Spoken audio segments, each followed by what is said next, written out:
que é preciso para um ramo inteiro da justiça ser de fato acessível para todo mundo? Uma boa pergunta. E olha, não estou falando só de rampa de elevador. Não, claro. Falo de uma acessibilidade mais profunda nas atitudes, na comunicação, na tecnologia que se usa. Exato. Hoje, a gente vai analisar a fundo uma fonte oficial que tenta responder justamente isso. A Resolução 386 do Conselho Superior da Justiça do Trabalho, que saiu em agosto de 2024. Uhum. A nossa missão aqui é entender o que está por trás dessa nova política de acessibilidade e inclusão. Queremos saber os fundamentos, o que as palavras ali significam e, claro, quais são as ações práticas, né? O que pode, de fato, transformar a justiça do trabalho. E um ponto importante, eu acho, é que não se trata só de uma lista de regras, sabe? Certo. Esquema mesmo. A resolução não quer só corrigir um problema aqui e outro ali.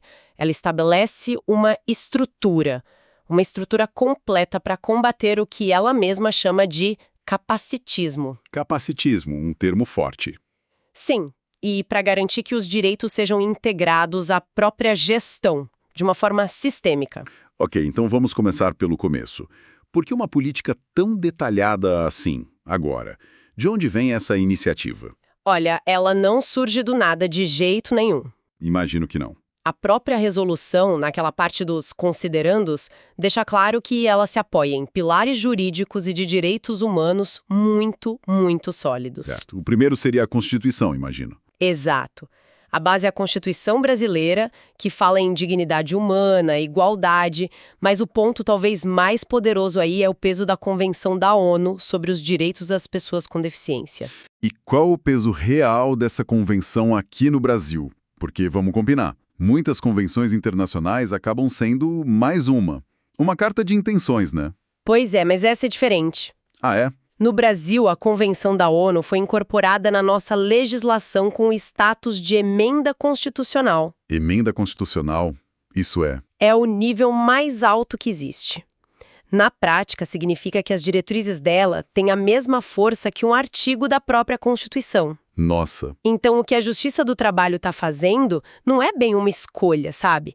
É o cumprimento de uma obrigação legal do mais alto nível. Entendi. E, claro, a resolução também se alinha com leis nacionais, como a Lei Brasileira de Inclusão, a Política para Pessoas com Autismo, enfim. Ela é a materialização disso tudo dentro do Judiciário do Trabalho. Entendi a base legal, mas o que me chamou muita atenção no texto foi a precisão das palavras. Parece que cada termo foi pensado. Sim. O artigo 3º, por exemplo, é quase um glossário para uma cultura nova. Ele não fala só de barreira física, mas de barreiras atitudinais. Por que essa necessidade de definir tudo com tanto detalhe? O que é fascinante aí é que essa precisão não é só um detalhe técnico. Ela é uma ferramenta de mudança. Como assim? Quando você cria uma linguagem comum, oficial, você cria um padrão claro para implementar e para fiscalizar depois. Faz sentido? Ao definir barreiras atitudinais como comportamentos que prejudicam a participação social, a resolução está nomeando um problema que muitas vezes é invisível, né? Tira do campo do jeito de ser da pessoa. Exato, e coloca no campo de uma barreira concreta que precisa ser eliminada. E ela define capacitismo também, né? Formalmente. Sim, e de uma forma bem direta, como posturas baseadas em estigmas, estereótipos, na presunção de incapacidade por causa da deficiência. Ter isso num documento normativo é um passo... É um passo imenso. A Justiça do Trabalho está dizendo oficialmente, olha, exclusão não é só prédio sem rampa. É um problema social, cultural, e o nome desse problema é esse aqui. Isso muda a perspectiva toda. E essa mudança aparece também na forma como a própria deficiência é definida no documento, não é? Totalmente. A resolução adota o conceito da Convenção da ONU, que é a base do chamado modelo social da deficiência. Modelo social. Isso. Ela diz que a pessoa com deficiência é aquela que tem um impedimento de longo prazo, mas, e aqui está a chave, que em interação com uma ou mais barreiras, pode ter sua participação obstruída. Ah, entendi. Então a deficiência não é só condição médica. Não. É o resultado do choque entre essa condição e uma sociedade cheia de barreiras. O foco muda, sai da limitação do indivíduo e vai para a responsabilidade da sociedade em remover essas barreiras. Certo. Se a resolução tem essa visão, então. E na prática?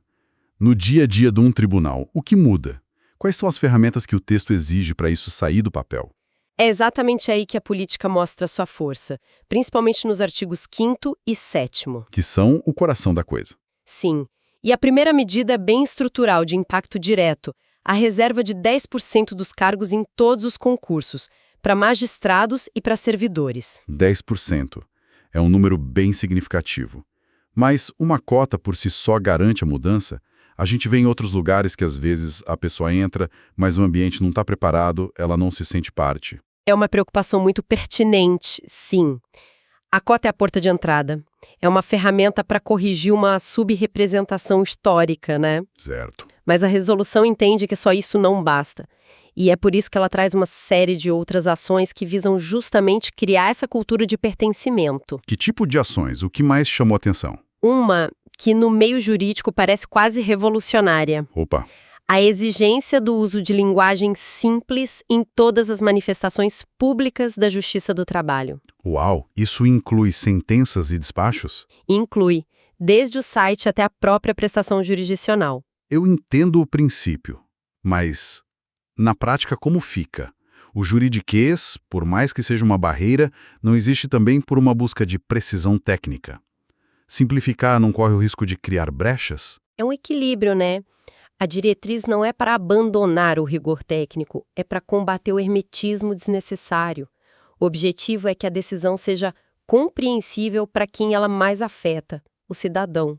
É uma democratização do acesso à justiça, no fim. Exatamente.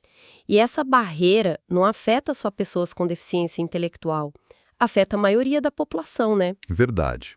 E na parte de tecnologia, que hoje é tudo, Aí tem outra medida muito prática. O texto exige que sistemas, portais, tudo seja acessível. Mas o detalhe crucial é que eles precisam passar por validações prévias por usuários de software leitor de telas. isso muda tudo. Muda. Não basta mais o desenvolvedor só marcar uma caixinha de acessível. É preciso que uma pessoa cega, por exemplo, teste e diga: sim, isso aqui funciona para mim. É o nada sobre nós sem nós na prática do desenvolvimento. Perfeito, é isso. Isso me leva a outro ponto, que é como a deficiência é reconhecida para fins de concurso, por exemplo. A resolução fala da avaliação biopsicossocial. O que é isso? Isso significa abandonar aquele modelo puramente médico que olhava só para o laudo. A pessoa tem a condição X e pronto. Isso. A avaliação biopsicossocial é feita por uma equipe com médico, psicólogo, assistente social. Ela é muito mais completa. Ela olha para a saúde, sim, mas também para os fatores sociais, ambientais, o contexto todo. Isso ataca diretamente aquelas barreiras atitudinais que a gente falou no começo, né? Exatamente. Porque força uma análise do contexto.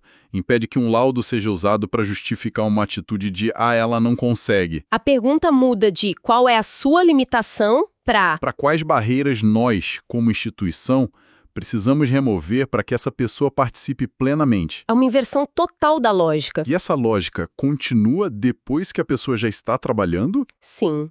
A sua pergunta sobre a permanência é respondida por outra diretriz: o apoio no ambiente de trabalho.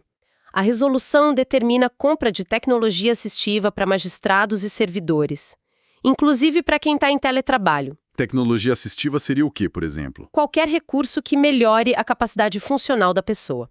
Pode ser um software leitor de tela para um servidor cego, um teclado adaptado, um sistema de reconhecimento de voz. Entendi. A mensagem é: a responsabilidade pela adaptação é da instituição, não do indivíduo. E isso remove uma barreira enorme, né? Ok. A política é ótima no papel.